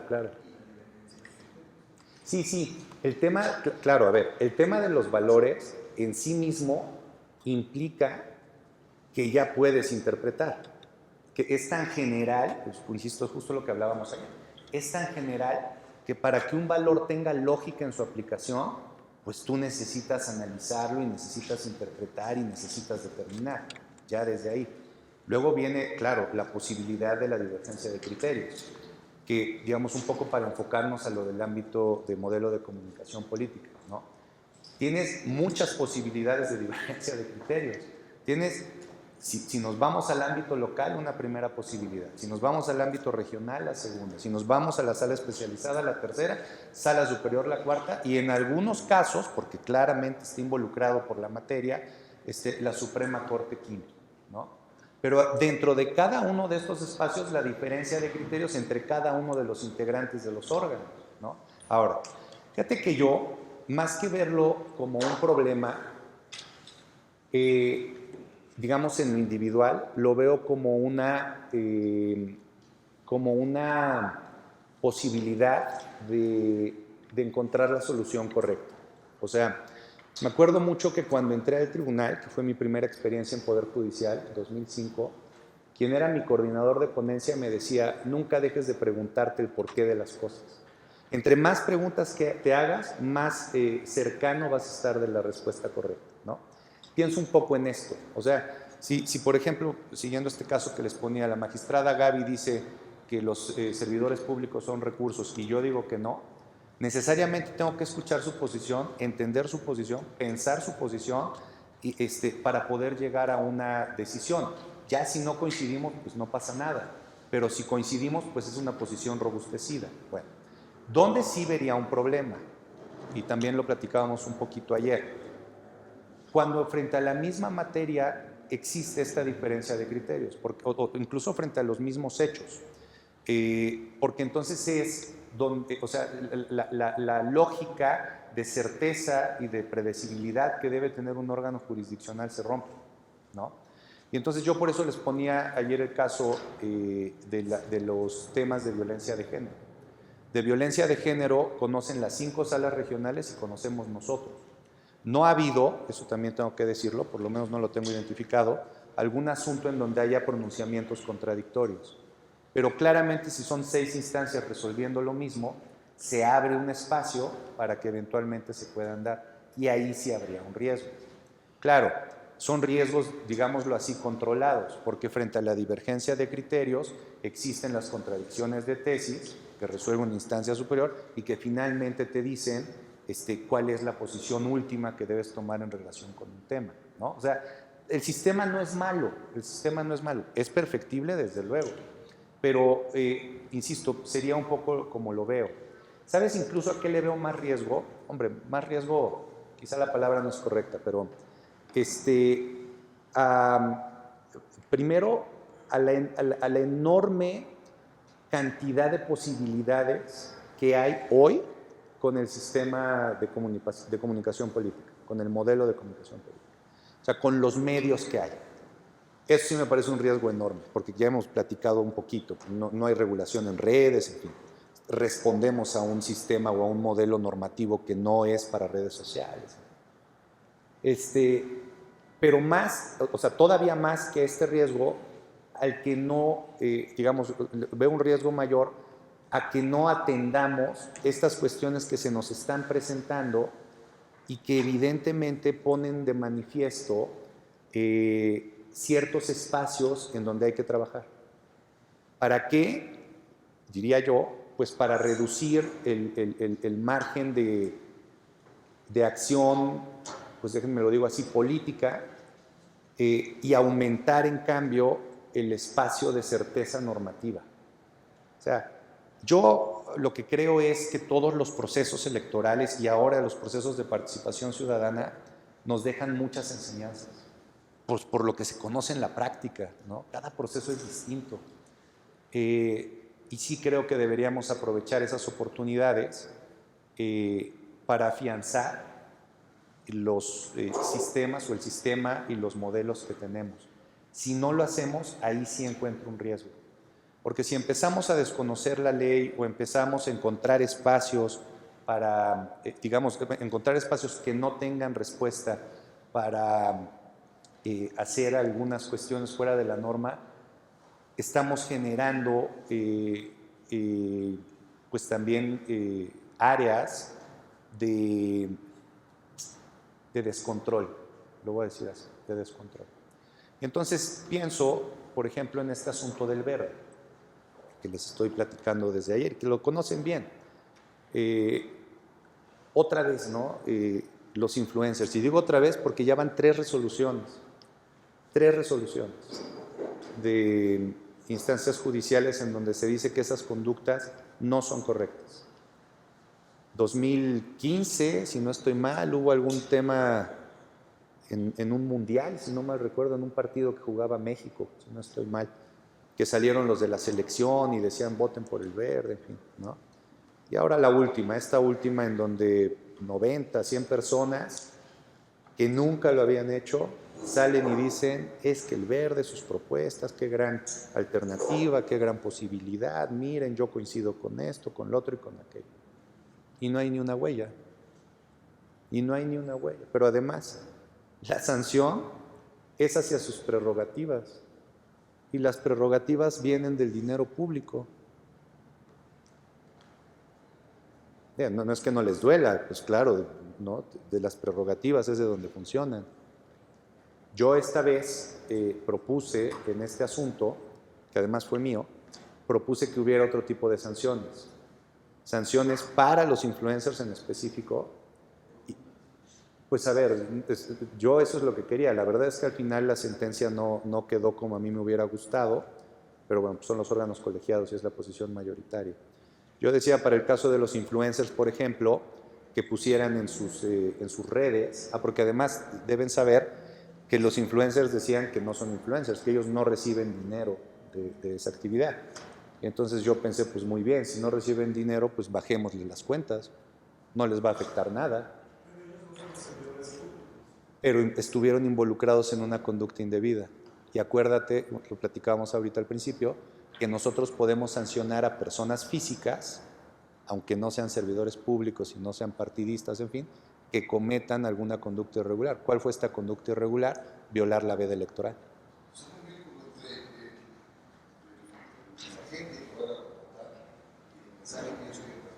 En este caso sí, porque, a ver, pienso, por ejemplo, otros supuestos, ¿no? Tampoco son generalidades, insisto, ¿no? Acuérdense que no podemos, no es 2 más 2, ¿no?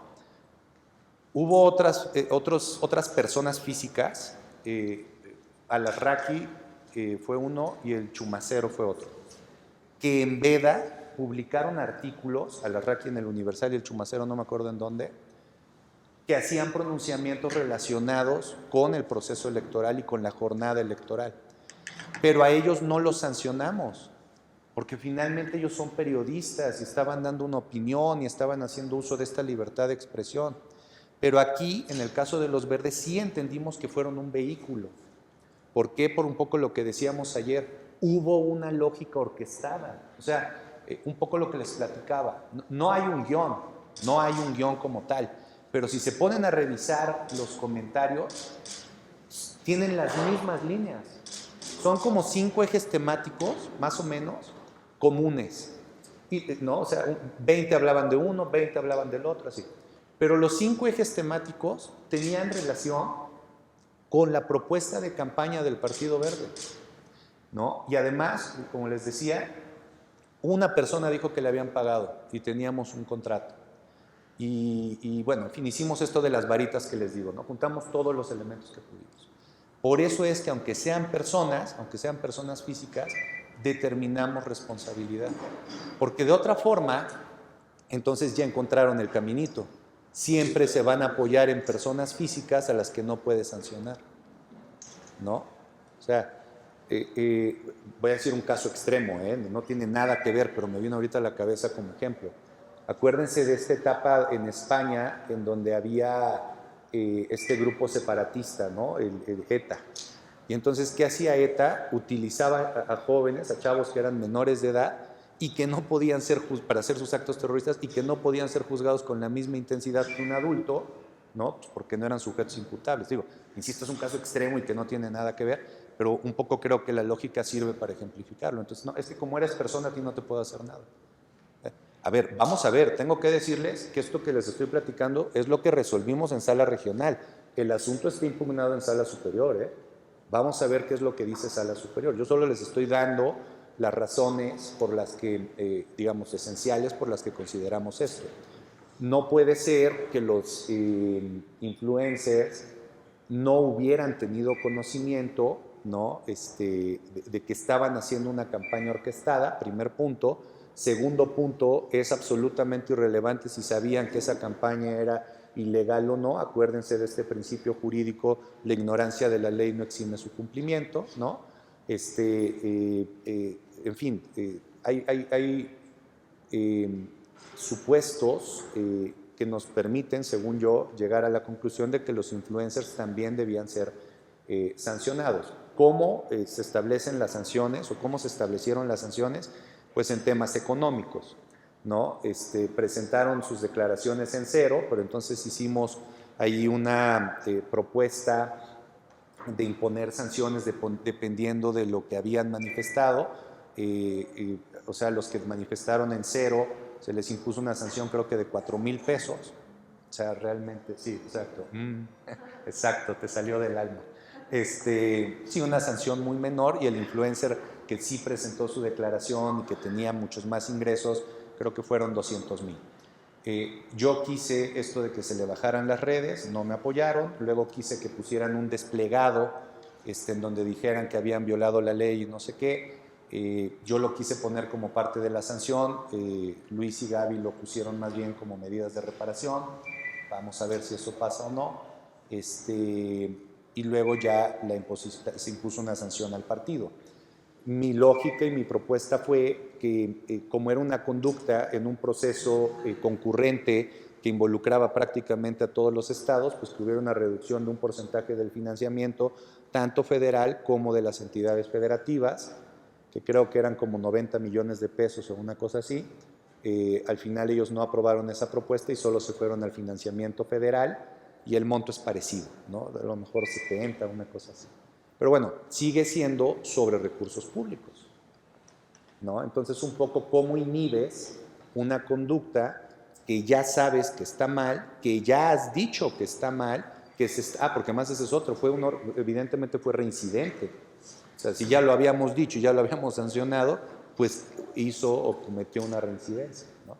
¿Cómo lo haces para que la sanción sea eficaz? Y eficaz no nada más es que se cumpla en lo inmediato, porque bueno, pues, si se confirma en sala superior, nos van a tener que pagar sí o sí, pero sobre todo para evitar que se vuelva a repetir. Creo que en eso es donde está la medida que realmente hay que tomar en cuenta para determinar la eficacia de las sanciones. Hay una campaña que se va a lanzar pronto, que está hablando de influencers, y es una alcaldía de la Ciudad de México que va a contratar un grupo de influencers para que digan que se sienten muy seguros en tales colonias, que hay mucha seguridad y que hay mucha policía. No se sabe bien quién es ningún nombre político y de ningún gobernante. Eso va a ser fundamental. A ver, acuérdense, no puedo pronunciarme mucho así en concreto de estas cosas, porque eventualmente podrían llegarnos, ¿no? Pero además, otra vez, habría que ver las cuestiones muy específicas que se presenten en cada situación, ¿no? Para ver cuál resolución se puede tomar. Porque un poco acuérdense lo que platicábamos ayer. Tú puedes no decir vota, no votes, en fin, pero puedes caer en un equivalente funcional. Y justo lo que hablábamos ayer, ¿no? Y este equivalente funcional también es sancionable. O sea, hay que ver cada supuesto específico.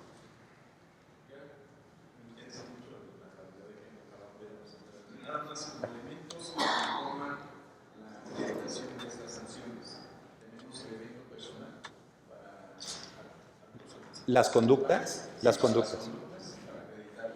Son el elemento personal, el elemento temporal. Y el objetivo. Y los equivalentes para actos anticipados de campaña. Que sería, en realidad, el elemento se llama objetivo, ¿no? Que es ver el mensaje, y dentro de este elemento objetivo puede haber equivalentes funcionales. Solo varía por objetivo. Exacto. Exacto. Exacto, exacto. Exacto. Tal cual.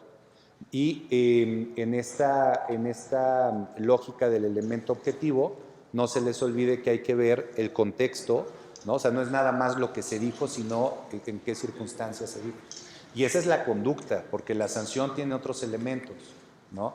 Digamos, una vez que determinamos la responsabilidad, entonces nosotros hacemos como un checklist, ¿no?, de todos los elementos que debemos tomar en cuenta para determinar cuál es la sanción que se les va a imponer. No es, digamos, las sanciones no surgen por la ocurrencia o porque hoy se me antojó poner esta cantidad. O sea, tenemos que ver cuál es el bien jurídico que se violentó, tenemos que ver otra vez el contexto, cuáles son los elementos de modo, tiempo y lugar, tenemos que ver si hubo reincidencia o no, tenemos que ver las capacidades económicas en caso de que sea una multa de los sujetos responsables, tenemos que ver si hubo reincidencia, tenemos que ver también si hubo algún beneficio, ¿no? Tenemos que hacer todo un análisis a partir de un catálogo de elementos que son propios de cualquier derecho sancionador, ¿no? No solo del electoral, para que esta sanción no sea desproporcionada. En el caso de la calumnia, nada más es el elemento también que habría que revisar, que es la real. Malicia. A ver, son dos elementos en calumnia, un elemento objetivo y uno subjetivo. El elemento objetivo sería la imputación de hechos o delitos falsos, ¿no? Que tú imputes, que tú digas que alguien cometió un delito o un hecho y que además es falso. Ese es el objetivo. Y el subjetivo es que lo hagas con el ánimo de influir en la contienda. Fíjate lo difícil de lo que estamos hablando. ¿Cómo acreditas el ánimo de influir en la contienda?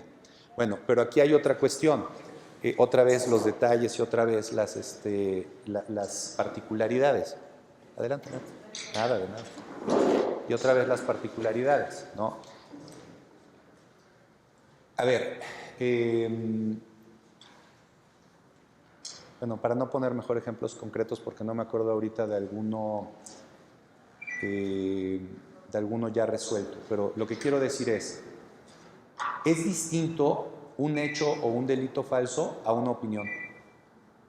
Y entonces lo primero que hay que ver es si el comentario, para determinar este elemento objetivo, es si el comentario implica o involucra efectivamente un hecho o un delito o una opinión.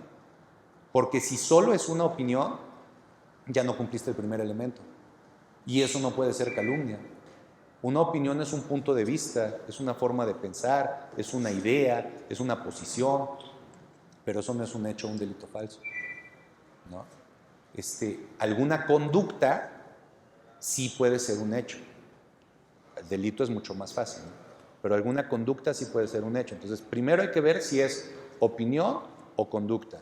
Luego hay que ver si es falso o no es falso. Claro, hay cosas que no puedes determinar si son falsas o no, pero que tienes una serie de elementos razonables y objetivos que te permiten concluir si lo que estás diciendo es algo, digamos, maloso o no. Por ejemplo, aunque tú no tengas la certeza del resultado de una conducta, hay muchas ocasiones en donde hay, por ejemplo, notas periodísticas o reportajes o elementos así que justifican el pronunciamiento que haces. Y entonces, aunque el resultado no sea efectivamente el que estás diciendo, sí estás amparado, sí tu opinión o tu comentario está amparado en elementos que te dan la posibilidad de determinar la legalidad de la conducta irregular. Entonces son esos dos, ¿sale? Está enredado, ¿no? Como verán, nos divertimos en la sala, ¿no? Bueno, a ver, nos quedan 15 minutos. Yo veo dos opciones. O me vuelven a invitar, no. A ver, faltan muchos temas, la verdad me gustaría, porque tenemos muchos casos. Ya no voy a poder abordarlo de violencia política de género como lo quería hacer, pero sí, no puedo dejar de tocar este tema, aunque sea referencialmente, ¿no? Es un tema súper complicado. Por muchas razones. Primero, por la enorme cantidad de espacios o de dimensiones en los que se puede presentar. Después, por la dificultad otra vez de determinar qué es violencia y qué no es violencia. Y finalmente, diría yo, por las consecuencias o los elementos de sanción y de reparación que puedes imponer o determinar para este tipo de casos. Me voy explicando con ejemplos.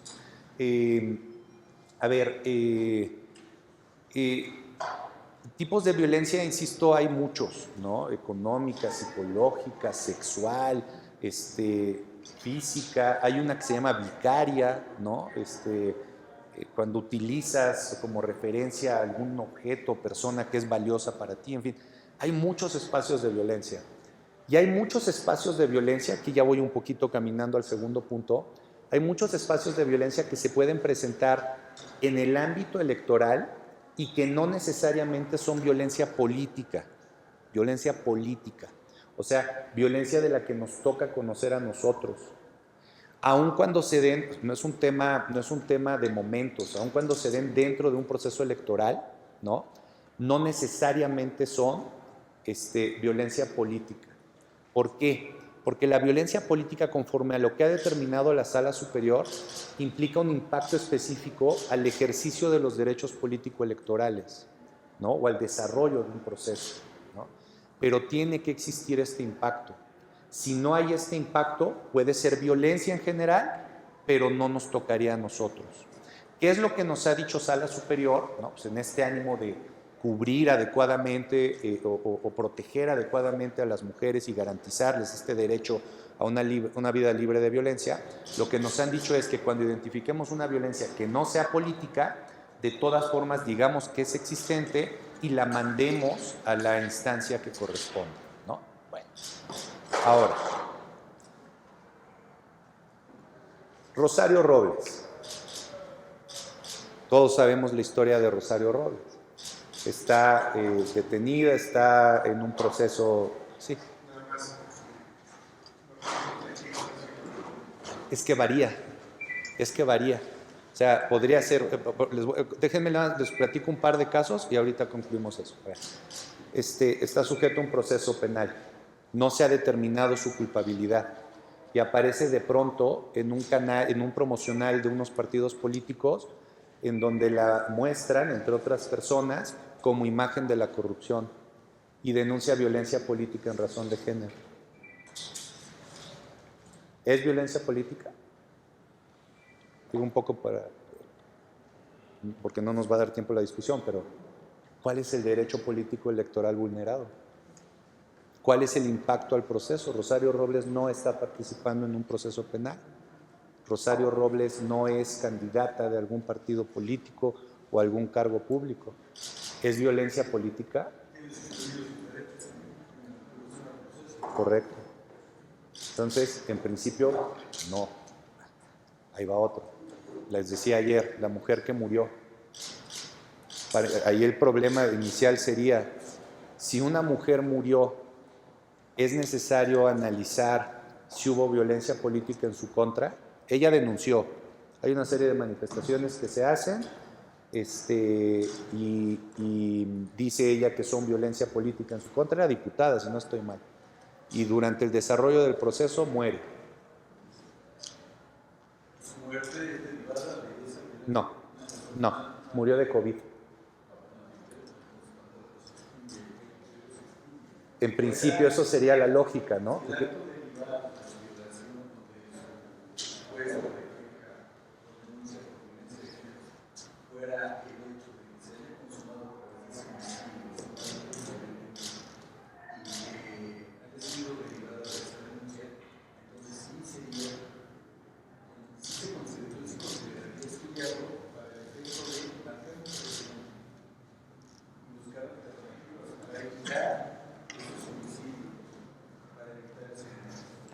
A ver, sí, estoy totalmente de acuerdo, porque además es un derecho personalísimo, ¿no? Es un derecho humano. Pero mi pregunta sería, ¿y si la violencia se cometió en redes sociales y está colgada la publicación en la cual hablan mal de ella, aún así?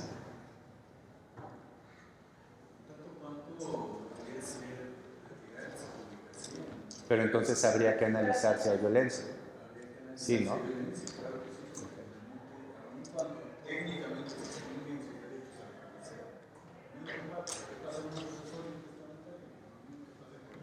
Es correcto.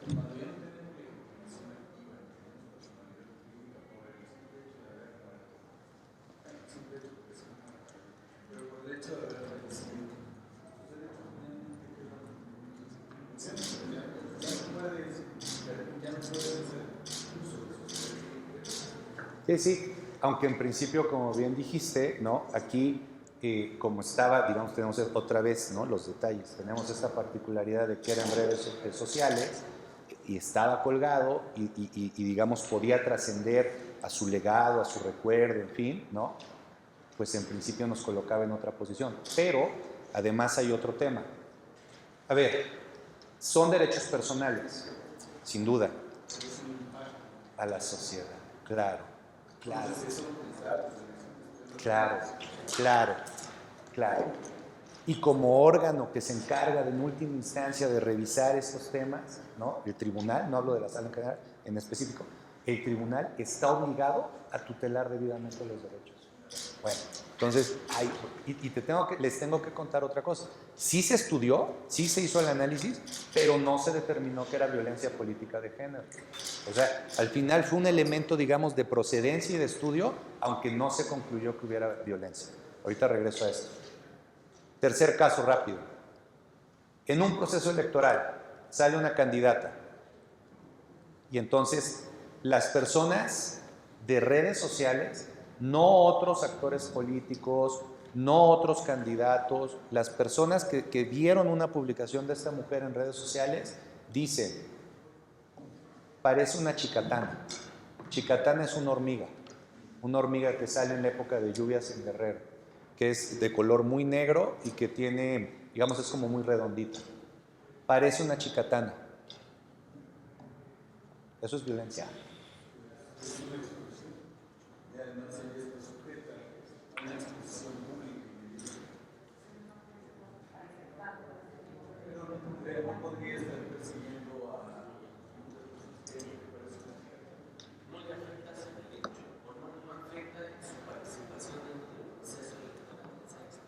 ¿Seguros? Sí, eso iba. Del Estado legal no estamos viendo una Sí. haciendo mención de la candidata de la oposición se ha dirigido en algunos casos un episodio, un hombre usualmente con palabras más fuertes. Eso podría considerarse si tienen algún impacto para cierto grupo de este tipo hacia la pareja, pueden cambiar una visión sobre un hombre de trabajo que sea a un hombre Aunque esta no sería, o sea, sería, ¿cómo decirlo? Puede haber violencia de género, sí, de hombre a mujer y de mujer a hombre o de hombre a hombre, o sea, no importa quién sea el sujeto que la reciba, puede ser independientemente hombre o mujer. Pero este supuesto que estamos platicando va dirigido solamente a las mujeres. ¿Por qué? Por el tema de la diferencia histórica que ha existido entre los grupos, ¿no?, que hay, ¿no? Pero sí hay criterios de la sala superior en donde también se dice que los hombres pueden sufrir violencia de género, ¿no? Sí, o sea, podría ser.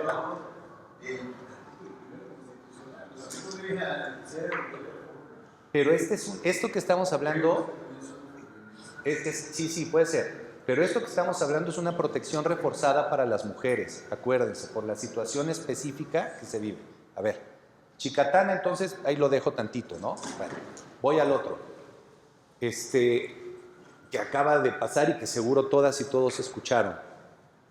Un diputado hablando de una mujer, de una diputada trans, caracterizándola como hombre, hablando de lobby trans, hablando de transfascismo, ¿no? Primera pregunta la tengo que hacer y no porque dude de ustedes, sino por lo que escuché en los alegatos. ¿Las mujeres trans son mujeres?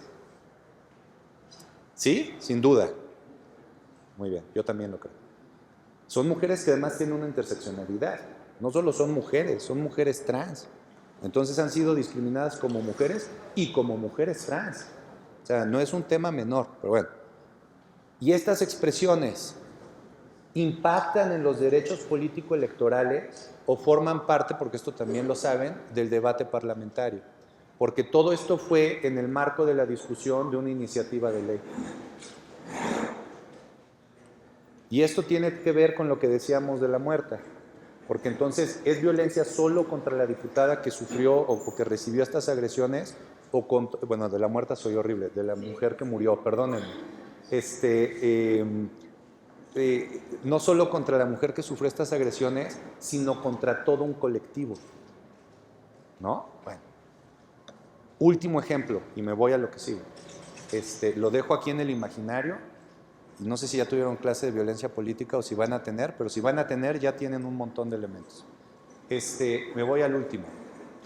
Discurso en promocionales de un partido político en el que condena a las mujeres que se casan con otras mujeres o que deciden sobre su cuerpo y abortan. ¿Violencia o no violencia? En esta lógica, insisto, de que haya un impacto en los derechos políticos electorales o una influencia en el proceso. Bueno, a ver, ya les dije que en el de Chicatana, no, en el de Chicatana dijimos que no había violencia y Sala Superior confirmó. En el de, ¿cuál fue el otro que les conté? El de las mujeres trans dijimos que había violencia y está impugnado. Y bueno, me falta alguno ahorita, ¿no? Pero bueno, el del partido político. Dijimos que había violencia y Sala Superior confirmó por un discurso discriminatorio, ¿no? Bueno, ahora vienen los efectos. ¿Cómo reparas violaciones a derechos humanos? Y ayer les contaba un ejemplo que se me ocurrió, de la mujer que va a que le operen del apéndice y le hacen la salpingoclasia, le evitan, imposibilitan que tenga hijos. Entonces yo les preguntaba, ¿cuánto cuesta una trompa de falopio? Y cuesta lo mismo una trompa de falopio de una mujer que quiere tener hijos que la de una mujer que no quiere tener hijos. Eso fue lo que se me ocurrió ayer. Ahora les voy a contar un ejemplo que me tocó ver en la corte. Mujer indígena, vive en una comunidad, ¿no? De usos y costumbres de Oaxaca, que tenía esta lógica de que solamente podía haber matrimonios endogámicos, o sea, dentro del mismo grupo, y que una vez casada la mujer con una pareja, no podía volver a casarse con nadie más, ¿no? Esta mujer se casa, tiene un par de hijos, el esposo se va al extranjero y no regresa jamás a Oaxaca. Pasan los años, pasan muchos años, esta mujer conoce a otro sujeto del mismo pueblo, inicia una relación con él, se embaraza de él y un día el papá de esta mujer la ve embarazada, le pregunta qué es lo que pasó o por qué está embarazada. Le cuenta la historia, el papá va y la denuncia ante las autoridades tradicionales y las autoridades la expulsan de la comunidad y le impiden ver a sus hijos, no puede volver a entrar. Ahí está la mujer deambulando durante mucho tiempo, sin poder volver a formar parte de su grupo. Llega el momento en el cual el bebé o la bebé nace, nadie la apoya, tiene a la criatura a la mitad del campo ella sola. El bebé nace muerto y entonces ella lo entierra ahí a la mitad del campo y sigue su vida. Y el papá se la vuelve a encontrar. Y entonces le dice, oye, ya no estás embarazada, ¿qué pasó con el bebé? Le cuenta otra vez la historia, vuelve a denunciarla ante las autoridades tradicionales y ahora las autoridades tradicionales van y la denuncian ante las autoridades del Estado y la acusan de infanticidio y la condenan a X años de cárcel. Bueno, hay una parte de este litigio que no se va por el lado, bueno, o por este lado que les voy a platicar. En realidad sale por un tema de que no se cumplió el debido proceso, porque no tuvo un intérprete y por tanto una defensa adecuada, pero cuando sale se establecen medidas de reparación. Y entonces, como no podía regresar a su comunidad, le dan un departamento en la capital del estado. Y un día van, en términos o para determinar el cumplimiento de la sentencia, y le preguntan a esta mujer, oye, ¿estás satisfecha con la reparación que se te dio? Y ella dice, no, porque a mí pudieron haberme dado un castillo, pero eso jamás va a reparar, ¿no?, el hecho de que no puedo volver a vivir en mi comunidad, ni puedo volver a tener relación con mis hijos, que al día de hoy me repudian, ¿no? Bueno, ¿por qué estoy contando esto? ¿Por qué decía el ejemplo anterior? ¿Cómo reparamos adecuadamente violaciones a los derechos de las mujeres a una vida libre de violencia política de género? Hay unas que son medibles, o sea, hay unas que implican parámetros objetivos, que se pueden analizar, ¿no?, se pueden tasar, en fin. Pero las que no, ¿cómo determinamos cuánto vale, ¿no?, la violación a la dignidad de una persona? Porque digo, estos ejemplos que estoy poniendo, pues a lo mejor podrían llevarnos a alguna discusión. Hay otros ejemplos que son mucho más claros, ¿no? Es que esta mujer ocupa este cargo porque es novia de. Estás minimizando a la mujer, estás disminuyendo sus derechos, estás cosificándola, estás bla, bla, bla, ¿no? Y eso tuvo un impacto y a lo mejor no sé, voy a inventar, no se le registró como candidata, no sé, en fin, hay elementos que podrían valorarse objetivamente para generar una consecuencia. Pero la violación a la dignidad, ¿cómo? Y luego pensemos otra cosa que ya le hemos estado sugiriendo a lo largo de toda esta plática. ¿Y si la violencia se dio en redes sociales? Por ejemplo, el asunto que les contaba ayer de Lili Telles, el del show del Monchi, fue en Facebook. ¿Cuántas personas lo vieron?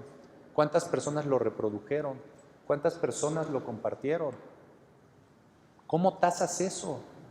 ¿Cómo determinas una reparación adecuada para este tipo de violaciones? Sí, sí. Claro. Son medidas preventivas para que algunos se no le pase otra vez, pero no se puede reparar siempre como precedente de algún. Pero ve, o sea, sí. Esta podría ser algo, finalmente, perdón. No, por favor. ¿Cómo puede reparar a una persona, nuestro secretario técnico de Perú, que está en la cárcel, que ya le concedieron el amparo, todos sus efectos, dice y llama para que se vaya? La fiscalía mueve su recurso de revisión y su derecho, en todo su derecho. El tribunal puede ser va a resolver. Y en esa resolución, que no va a tardar más de 15 días ya, porque era mes y medio, pero van a decir, usted siempre, ¿cómo reparas 3 meses en la cárcel? Sí, correcto. A ver, no hay, justo, bien dijiste, estás fortaleciendo. Justo esa es la temática, la dificultad y la complejidad. ¿Cómo se repara? Pero, o sea, el que sea difícil no implica que no tengamos la obligación de encontrar alternativas para hacerlo. Porque si no lo hacemos, eso nos pone en riesgo a todos y a todas. Hablo ya de los órganos, claro, ¿no? Es absolutamente de acuerdo. O sea, solo y me apoyo en esto, solo señalar la dificultad, ¿no?, de este tipo de violación. Ya me vinieron a sacar la tarjeta de que se acabó. Bueno, si me dan solo un segundo, nada más quiero terminar con una cosa. Yo les decía, y de verdad que ojalá y podamos volver a vernos y seguimos platicando, pero yo les decía que no puedo dejar de aprovechar la oportunidad de estar aquí para plantear algunas cosas a propósito de esta reforma que se va a hacer y que me parece que es muy útil y muy necesaria. Y desde luego para efectos de la sala especializada y a partir de lo que hemos platicado en estas 2 sesiones. La primera, creo que estoy absolutamente convencido de que es momento de transitar de este modelo híbrido administrativo y judicial a uno estrictamente judicial. Y no es inventar el agua tibia, es como hacer un amparo indirecto. La sala especializada tendría que ser la que se encargue de llevar a cabo todo el procedimiento sin intervención del INE, sí con su apoyo. Nosotros tendríamos que ser quienes dictamos medidas cautelares. Esto evitaría desde luego los juicios estos que les platicaba ayer de mayores diligencias y lograríamos meter el proceso en una lógica única. ¿Por qué? Porque algo que no les dije que es importante es que el INE no es, no tiene una sola ruta para tramitar. Tiene 300 consejos distritales, 32 consejos locales y el órgano nacional. Entonces nosotros tenemos 333 alternativas, ¿no?, de que nos lleguen las denuncias de procedimientos sancionadores, lo cual podría, de hecho no diría que está mal, pero podría ser mejor. ¿Por qué? Porque hay muchos consejos que no tienen ni idea de lo que están haciendo, no es una crítica, es una realidad. El INE organiza elecciones, nosotros resolvemos asuntos, tendríamos entonces, estoy convencido, que ser nosotros, ¿no? Luego, esto también que les platicaba, hoy las 6 salas regionales intervenimos en la resolución de los asuntos de las instancias locales, tendríamos que ser nosotros. Somos sala especializada y tenemos jurisdicción nacional. No entiendo por qué no se distribuye de una forma en donde nosotros conozcamos de algo que es nuestra especialidad y que además implicaría y favorecería al dictado de resoluciones uniformes, lo que sea. No, sí, conocerían del procedimiento. Exacto. Nosotros, no, te conocen en las salas regionales. Te conocen en las salas regionales. Yo creo que no, pero bueno, pues es el diseño que hay, ¿no? Y luego que no perdamos de vista el tema de redes sociales. Esta es la nueva realidad del modelo de comunicación política. Entonces, en la medida en que lo tengamos presente y como platicaba ahorita, aprovechemos estas experiencias para cubrir espacios que hoy han sido o han generado complicaciones, pues creo que nos va a ir mejor a todos en todos sentidos. Y bueno, pues muchas gracias, de verdad un lujo.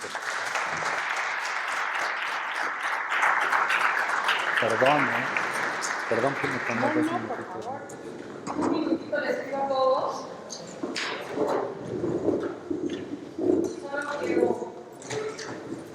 Solo quiero hacer extensivo el agradecimiento del Senado de la República, no solo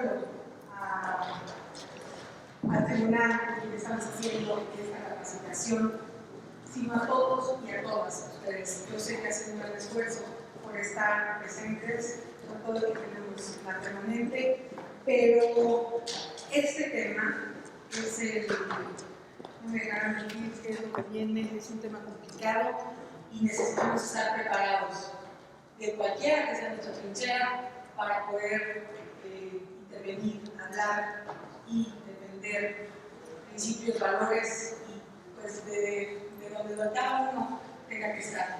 Así es que yo, a nombre del Senado, magistrado Rubén Lara Patrón, le quiero agradecer.